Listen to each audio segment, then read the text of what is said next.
আজকে আমি শেখাবো সপ্তম শ্রেণীর সপ্তম অধ্যায় চলো বৃত্ত চিনি। এখানে আছে চিত্রের মতো কাগজে একটি বৃত্ত আঁকো। তারপর বৃত্তের ওপর কতগুলো পিন বসিয়ে নাও।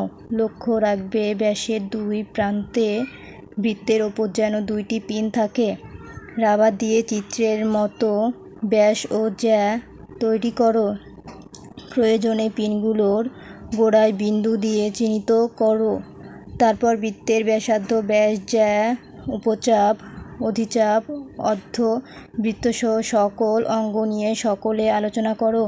স্কেল ও সুতা ব্যবহার করে বৃত্তের ব্যাসার্ধ, ব্যাস, জ্যা, বৃত্তচাপ মেপে খাতায় লিখো। এরপর নিজের প্রশ্নগুলোর উত্তর খুঁজে বের করো। প্রথম প্রশ্ন, বৃত্তের ব্যাস ও ব্যাসার্ধের মধ্যে সম্পর্ক কী? দ্বিতীয় প্রশ্ন, বৃত্তের কোন জ্যাটি সবচেয়ে বড়?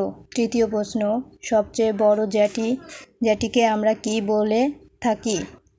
তারপরে 4 নম্বর, বৃত্তের ব্যাস বৃত্তকে দুই ভাগে ভাগ করেছে তাদের দৈর্ঘ্য কীরূপ? 5 নম্বর, বৃত্তের ব্যাস দ্বারা সৃষ্ট চাপ দুটির প্রত্যেকটিকে কি বলা হয়?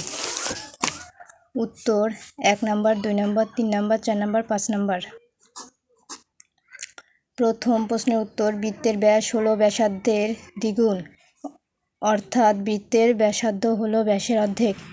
দ্বিতীয়, বৃত্তের বৃহত্তম জ্যা ব্যাস, অর্থাৎ কেন্দ্রগামী জ্যা। তৃতীয় প্রশ্নের উত্তর, বৃত্তের সবচেয়ে বড় জ্যাটিকে আমরা ব্যাস বলি। 4 নম্বর প্রশ্নের উত্তর, তাদের দৈর্ঘ্য সমান। 5 নম্বর প্রশ্নের উত্তর, অর্ধবৃত্ত।